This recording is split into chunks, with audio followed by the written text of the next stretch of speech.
So hi, this is Fred Sroka. I'm here with Professor Joe Walsh. Joe, you and I went to a Tax Executives Institute presentation on the new partnership audit rules, right? Yes. Isn't that just a month or so ago? Yes. Well, it certainly scared professionals. I don't think we need to go through an awful lot of the details, but it might be worth giving a little bit of background on how partnerships are audited today. The IRS has been given enormously complicated rules for auditing partnerships. Nowadays, there are 3 different sets of rules. There's a set called non-TEFRA. Those are for all the small partnerships out there, 10 or fewer partners, no special allocations and stuff like that. There's a very broad set of rules called TEFRA that have been around since 1982 and try to consolidate the process of determining how much tax is owed, but leaves the amount of tax that actually gets computed and collected up to the changes to the individual partners' returns. And then another process called electing large partnership that frankly doesn't get used much in the practice. What do all these crazy, complicated rules mean? It means the IRS has had a terribly hard time auditing partnerships, especially larger partnerships. It's more costly for them to go through it. The revenue that they're actually able to generate out of adjustments is much lower. And over time, what we've seen is the audit rate for large partnerships is way lower than it is for large corporations. And it generates far less revenue for the government. Right. So partnership audit rules designed by Congress aren't working. Congress realized the problem in the BBA, and they said, well, the rules for corporations seem to be working. Right. So if we look at slide 3, Congress said, well, corporations are easy because we don't listen to all the different shareholders. We just talk to one corporate officer who is the authority to negotiate with us. We don't have to go chase up an ownership chain to collect the tax.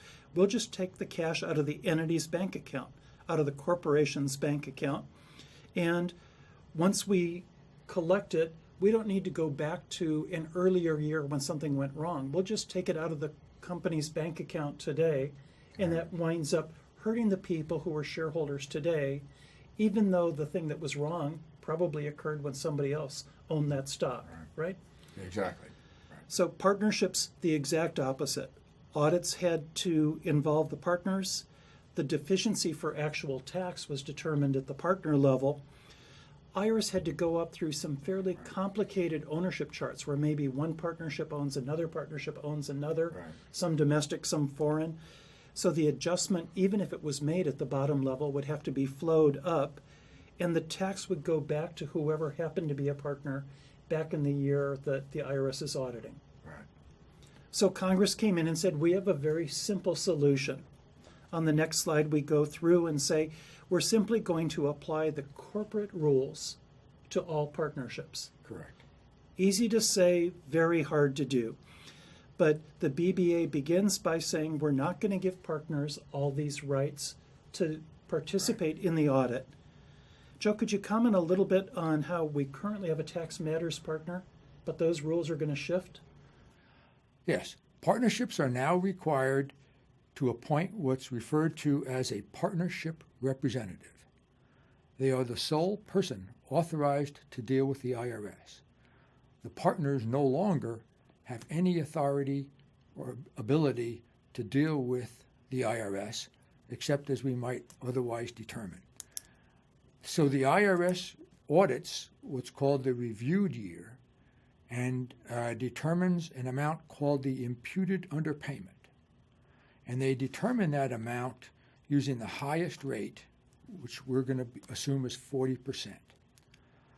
And so the IRS determines the amount of the imputed underpayment and demands that the partnership pay it that year in what's called the adjustment year. Now, that amount of the imputed underpayment is not deductible, but it does reduce the partner's outside bases and capital accounts. So if the IRS comes in, audits a partnership tax return, and it's subject to these crazy rules, the IRS finds something where they say, sorry, there's more income, The Right. IRS can simply say to the partnership, it's your problem. I'm going to compute a really high number. You can Right. try to give me documentation and maybe knock it Right. down, but I'm going to take the money straight out of your bank account, and it's your problem to tell your partners about why I took it. Right, right. Worse, Exactly right. And if the IRS says, well, you took this income in this year, it should have been in that year, they can charge us for the year that they're moving the income into, but there's no provision for us to get a refund out of the year that they took the income out of, right? Correct. Yes, these new rules apply to any tax year beginning after December 31st of 2017. There are provisions that allow partnerships to elect to apply these rules earlier, but for the life of me, I can't figure out who would want to do that. Fred, do you have any thoughts on that?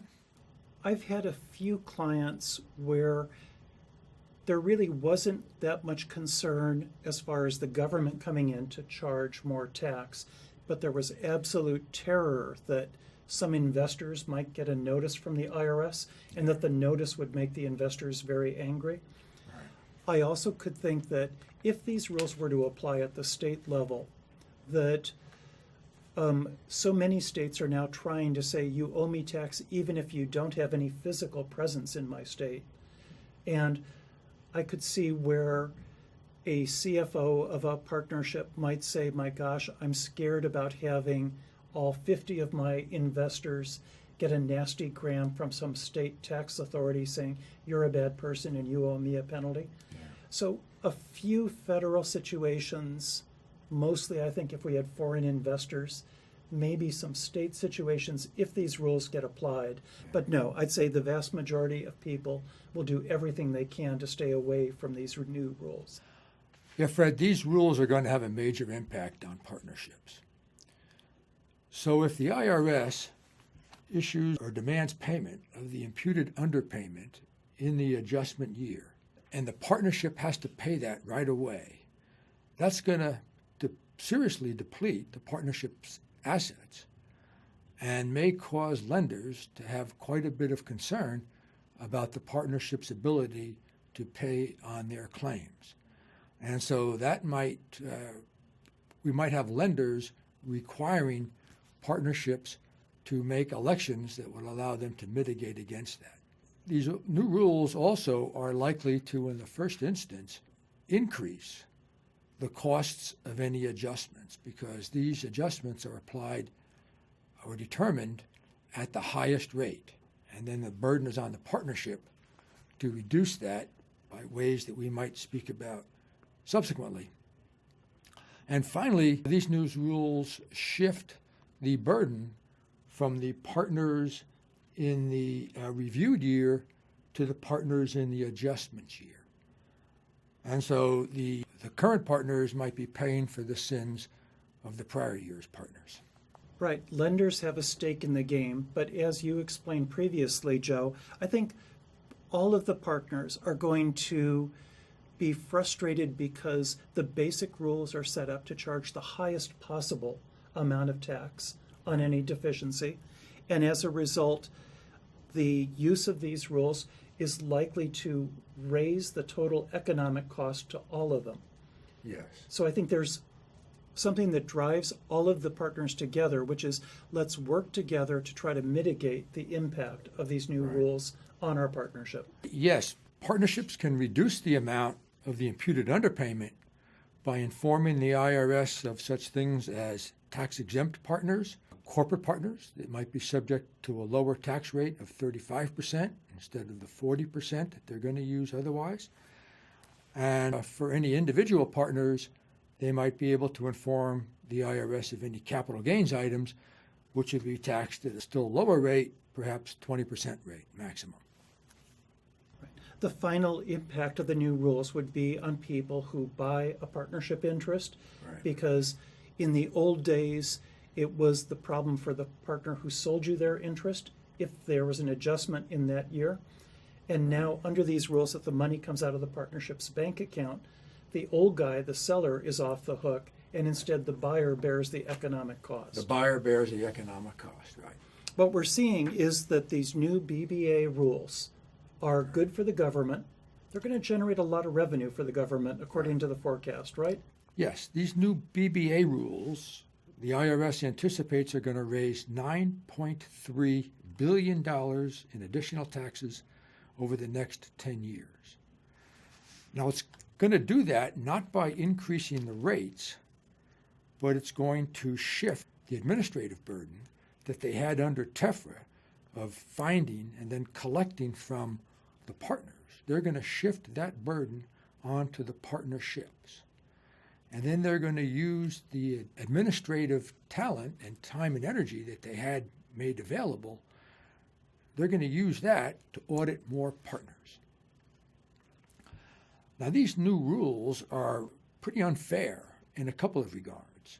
They're going to shift the burden from the tax from the seller to the buyer. They're going to eliminate many of the due process rights of the partners, and they're likely to increase the total tax burden on the partners. So these new rules are so onerous that I think that we ought to look at how the partnership can get out of these. So if we can go to the next slide, we see that certain partnerships are able to elect out of this procedure. So Section 6221B allows the partnerships to elect out of the BBA. Now, there's a limited number of partnerships that are eligible to make this election. The most general rule, the most basic rule, is that the partnership cannot have any more than 100 partners. And in making that determination, if there's any S-Corp partners, the shareholders in that S-Corp are themselves treated as partners in making that count towards the magic 100. There are also restrictions on eligible partners. There can't be any partnerships as partners. There can't be any flow-through foreign entities as partners. And there can't be any trust as partners, except perhaps grantor trusts. So once the partnership makes itself eligible to elect, it must elect every year on a timely filed return. And then once it's eligible to elect, it must remain eligible to elect. And so I would think that the partnerships are going to have to regard themselves much as S-Corps, have to guard their eligibility to retain the S-Corps election. Partnerships are going to have to make sure that they retain their ability to re-elect out of the BBA every year. And so that would perhaps require that we amend the partnership agreement to enact what would be the equivalent of buy-sell agreements to prevent the transfer of partnership interest to ineligible taxpayers. If they do elect out, then since TEFRA has been repealed, they are in the pre-TEFRA era, and under the pre-TEFRA rules, the IRS did not audit the partnerships. They instead audited the partners. And those partners each had their own rights to judicial review. They might live in different districts, might appeal to different courts, so they might get inconsistent adjustments among the partners. And this would impose a lot of administrative burdens on the IRS to audit all those individual partners and assess the deficiencies. So I suspect that these rules are going to be so difficult for the IRS to administer that they would extract upon the partners a significantly reduced economic cost to the partners. So I think this is by far the best of the available options to get out of this onerous regime of the BBA. Got it. So elect out if you can is good general advice, but you can only elect out to the extent that the IRS is able to quickly see who's going to be actually picking up the tax, right? We can see a C Corp or a human being. We can pull their tax return. Once we see a partnership or a trust, IRS isn't sure they can see up. Right. With an S Corp, they're willing to look Right. one more layer. But if you got 10 S shareholders that own an interest in your And partnership, of course, there's restrictions on who can be the shareholder of an S-Corp. right? So you can't have partnerships as shareholders in S-Corp, right? So they're quick, easy to identify, go get the money. Otherwise, you're stuck with our rules. Otherwise, you're stuck with our rules, right? Let's go to the next slide, which is we we're not able to elect out. Let's say we have a tiered partnership, so one of the partners in our partnership is another partnership. Boy, we sure don't like these rules, and our lender is furious with us saying, I'm going to call your loan if the IRS takes money out before I get paid. So what's the next opportunity to try to mitigate the impact on our partnership? Section 6226 allows partnerships to make what the IRS refers to as the push-out election. In other words, it pushes responsibility for payment of the tax deficiency away from the partnerships to the original partners. The lenders to the partnership might demand that this election is made available because it ensures that the partnership will still have the funds that the lenders think is necessary to repay their claims. This is likely to be a very common device that partnerships will use to mitigate against the burdens imposed by the BBA. So this election does not change the calculation of the tax deficiency.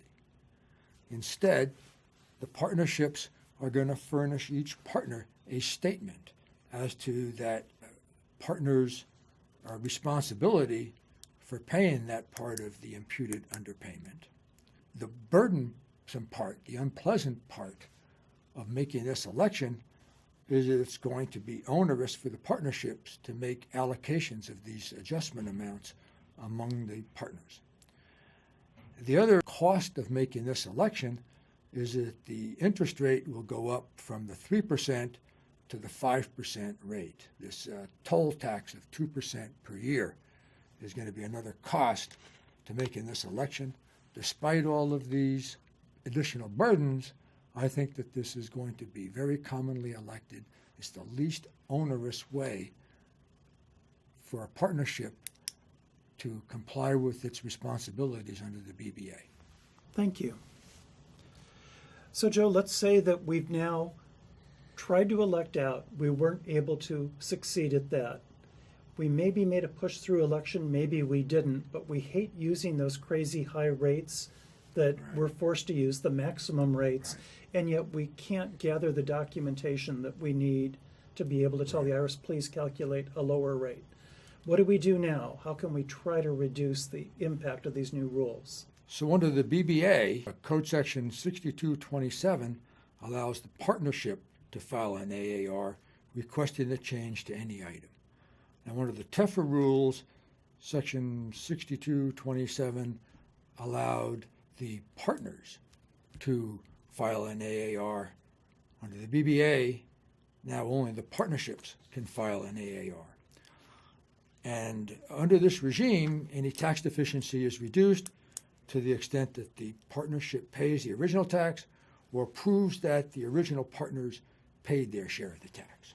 Got it. So the partnership can say, wait a minute, I'm going to clean this up myself.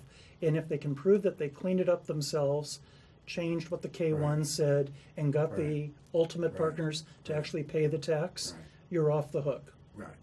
Now, the IRS is likely to impose upon the partnership the burden of all of that administration and the burden of proof. Got it. And what can individual partners do to try to mitigate the cost? Section 6225 allows any partners to amend their reviewed year returns. And to the extent that any partners do amend their reviewed year returns, that will reduce the amount of the imputed underpayment of the partnership. And of course, then the partnership has to prove to the IRS that those original partners did in fact pay their share of the tax. Now, there's a couple of catches to this. If an adjustment reallocates the distributive share from one partner to another, then all of the affected partners must file amended returns. And then also, the other drawback to this is that filing an amended return for the reviewed year keeps the statute of limitations open for all items on that reviewed year. So this option is potentially so attractive that partnerships might want to amend their partnership agreements to provide that partners shall file amended returns. The advantage of this is that it'll compute the fairest amount of tax because the adjustment amounts will be taken into account in those partners' returns. The partners' rates in effect for those reviewed years will apply. And so this is the one which is most likely to be equitable to all of the partners. And that's a pretty attractive feature. It doesn't shift the burden from one partner to another partner. Thank you, Joe. And on the next slide, we talk about what partners should be looking at today, knowing these rules are coming into effect in a year or so. We know that we need to name a partnership representative as opposed to a tax matters partner. Right. You've just mentioned we might want to push the obligation to file an amended return out. What other changes would you see coming into partnership agreements as a result of these rules? Well, first, partnerships are required to appoint a partnership representative. And if they fail to do so, the IRS is going to appoint the partnership representative. And that representative does not even have to be a partner. So the partnerships are going to want to make a very careful determination as to whom they want to be their partnership representative. And they also want to preserve their partners' rights to participate in the audit as much as possible. They might want to also amend their partnership agreement to require that partnership representative to consult with the partners and perhaps even require the consent of the partners before that partnership representative can reach a final deal with the IRS. So the BBA shifts the administrative burdens regarding the assessment and collection of the tax from the IRS to the partnership. So the partnership might want to also amend its agreement to make it easier and fairer for the partnership to meet those obligations by defining the partner's obligation to amend returns, disclose their tax status, and to pay any deficiencies so that the partnership can reduce the amount of the imputed assessment. Wonderful. So we need to work on our partnership agreement.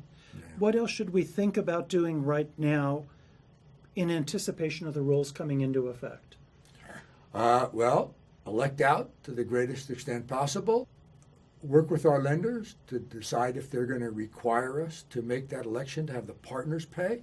We may even want to do that even if the lenders are not going to require it. And we're going to have to take a look at all of our business relationships, our collaboration agreements, to determine if they're in fact partnerships. We're going to have to find out what partnerships we may have. Fred, you got a lot of experience with that. Yes, this is actually kind of a hidden issue. A lot of our clients say, I have a partnership if they formed an LLC, a limited partnership, some kind of entity that shows up on their org chart. But the actual tax definition of a partnership under Code Section 761 is a lot broader. It's two or more people sharing net profits as owners. And boy, any collaboration agreement, even some product sales agreement, if you're sharing net profits, that can create a general partnership or joint venture under the tax law. Well, at least the good news is those collaboration agreements are likely to have a small number of members, and so if they can identify that they have a partnership, they're likely to be eligible to elect out. Correct. And then you have to have made the election in a timely filed return. Right. Or you need to get to your mitigation actions where the partners go ahead and voluntarily change their returns and pay the tax. Yeah. But no matter what, this is a great time for advisors to have conversations with their clients, not just about what their partnership agreement says, but what their business relationships are with their customers, with their suppliers, with other people in the industry. Yeah. Very good. Joe, thanks very much. Thank you, Fred.